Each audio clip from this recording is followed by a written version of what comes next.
We turn now to politics. Tonight, we're joined by John Boehner, the Republican Speaker of the House from 2011 to 2015, who was out with a new Pull No Punches book called On the House, a Washington memoir. Thank you so much for joining us, Mr. Speaker. Good to be with you. So you entered Congress in 1991, inspired, you write, by President Ronald Reagan, but you say that Reagan wouldn't recognize today's Republican Party and certainly couldn't get elected in it. Why is that? Well, I just think that Ronald Reagan was for tax increases back when he was governor and early part of his presidency. Frankly, he signed a big immigration bill that allowed what some people would call, well, I'm not sure what the word is off the top of my head, but allowed a lot of people to become legal citizens who came here without documents. And so I just think that the party of Reagan, as people like to say, is a little more conservative today than it was then.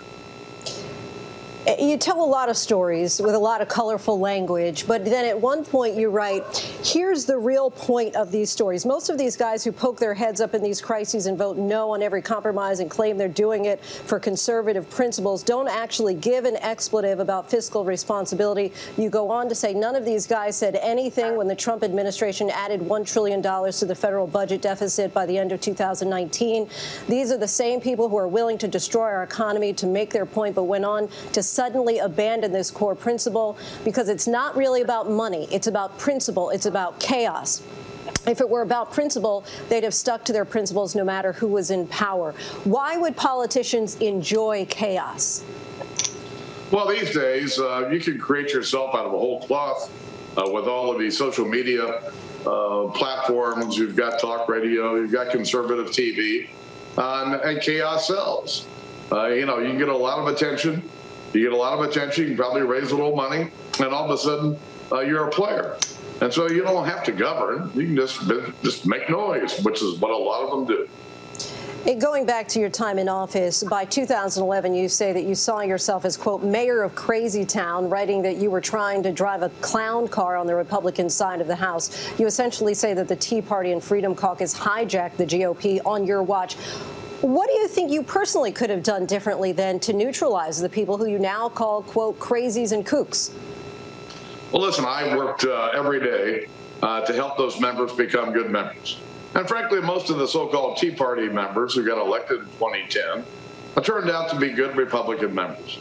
But, we had 210, 215 good Republican members, and then we had 2 or 3 dozen knuckleheads who just wanted to vote no every time and weren't really interested in governing.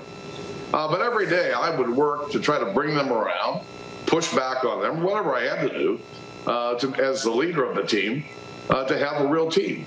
I wish I'd have had more success.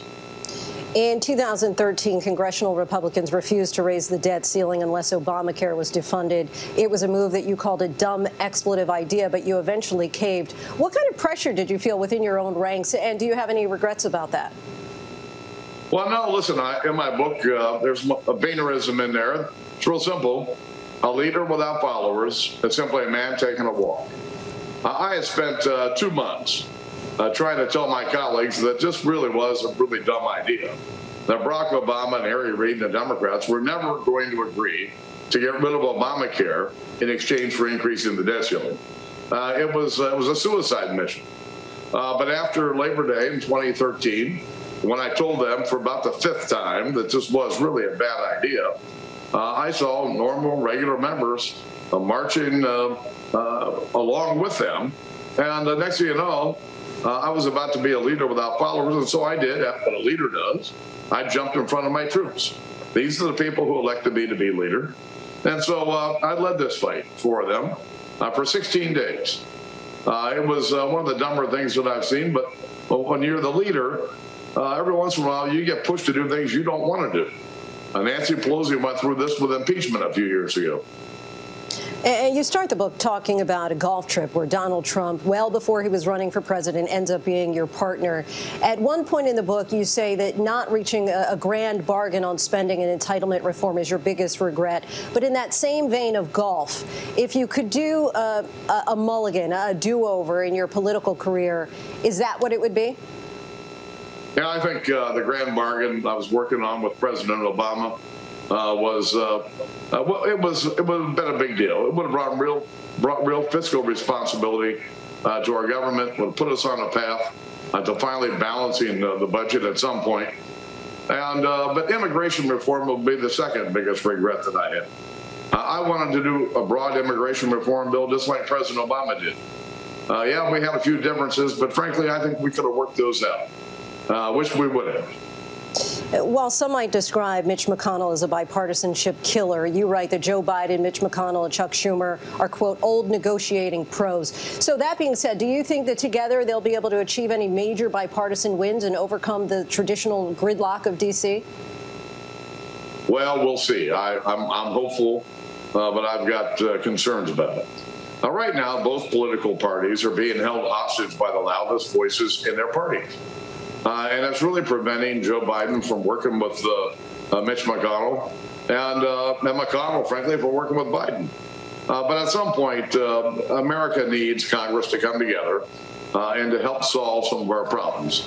Infrastructure would be one. We've been in bad need of a big infrastructure improvement bill. We got a big opportunity to do it. I'm not sure the Biden proposal is the answer, but at least it's a start. I'd like to play a clip here. Back to Trump for a moment. You voted for him in 2020, but you say that you were shocked by what happened on January 6th. Let's take a listen. We fight like hell, and if you don't fight like hell, you're not going to have a country anymore. Would you vote for Donald Trump again in 2024? Well, listen, that's a long way off. There's going to be a lot of candidates running. We'll see who the Republican nominee is. So you would consider it? I was very disappointed with what happened after the election. The president claiming the election was stolen without providing any facts, really exercising an awful lot of Americans who didn't know any better.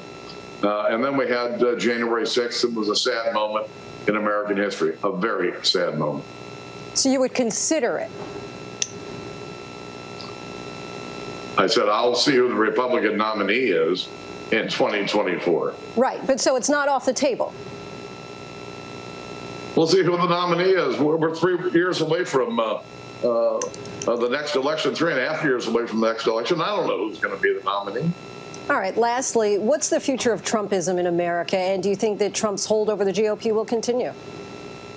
Well, if I were a Republican leader these days, I'd focus on Republican principles, fiscal responsibility, things like a strong national defense.